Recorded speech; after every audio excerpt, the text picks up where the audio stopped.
सोचिए आप एक इनविजिबल बाउंड्री के एज पर खड़े हों, एक ऐसी जगह जहां से आगे जाने का कोई रास्ता नहीं। जितना पास जाते हो टाइम धीरे होने लगता है और बाहर का यूनिवर्स तेजी से फ्यूचर में चला जाता है। ये किसी साइंस फिक्शन मूवी का सीन नहीं है, ये है ब्लैक होल की मिस्टीरियस रियलिटी। आज के इस वीडियो में हम ब्लैक होल के साइंस को समझेंगे, उनके मिस्ट्रीज को डिकोड करेंगे और ये जानेंगे कि ये हमारी रियलिटी को कैसे रिडिफाइन करती है। ब्लैक होल को समझने के लिए हमें एक स्टार के लाइफ सर्कल को समझना होगा। स्टार जैसे हमारा सन न्यूक्लियर फ्यूजन से एनर्जी प्रोड्यूस करता है, जो ग्रेविटी और रेडिएशन के बीच एक बैलेंस बनाकर चलता है।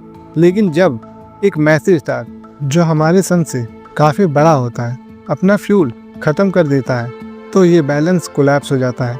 स्टार की ग्रेविटी उसके अंदर खींचती है और वो एक छोटी सी स्पेस में कंप्रेस हो जाता है।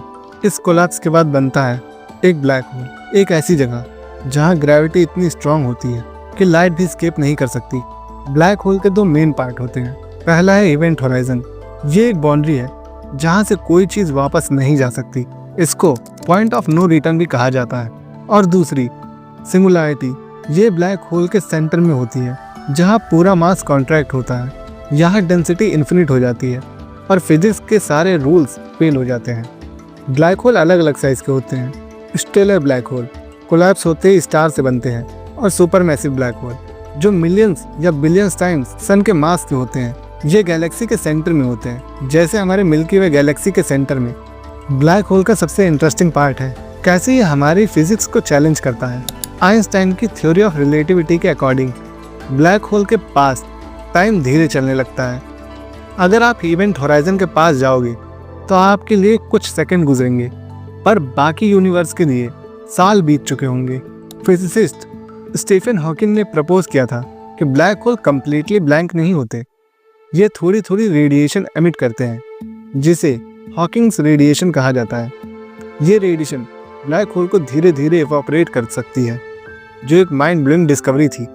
इसके साथ ब्लैक होल के साथ एक पैराडॉक्स भी जुड़ जाता है।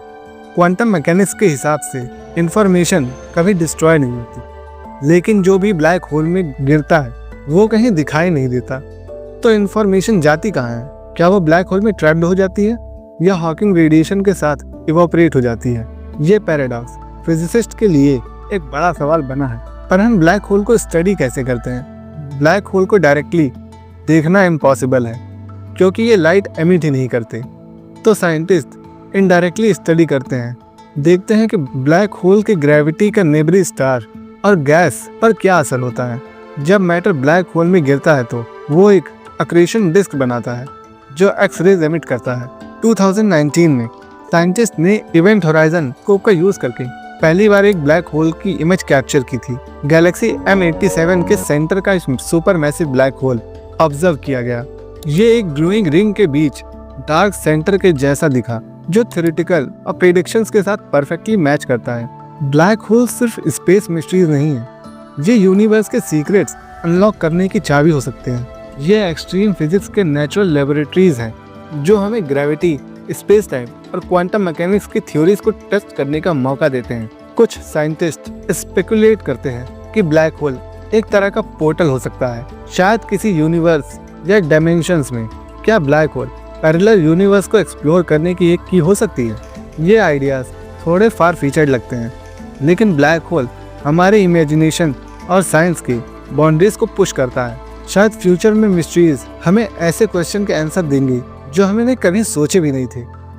ब्लैक होल सिर्फ कॉस्मिक वैक्यूम क्लीनर नहीं है, ये यूनिवर्स के सबसे फाउंडेड मिस्ट्रीज के गेटवेज हैं। टाइम डायलेशन से लेकर इंफॉर्मेशन पैराडॉक्स तक, ये हमारी रियलिटी के अंडरस्टैंडिंग को चैलेंज करते हैं और हमें ह्यूमन एक्सपीरियंस के बियॉन्ड सोचने पर मजबूर करते हैं। आपका क्या कहना है? क्या ब्लैक होल हमारी यूनिवर्स के सीक्रेट्स को समझने की हो सकते हैं, या ये मिस्ट्री हमेशा अनसॉल्व्ड रहेगी? अपने थॉट्स कमेंट में शेयर कीजिए और ऐसे ही स्पेस और साइंस के अमेजिंग टॉपिक्स के लिए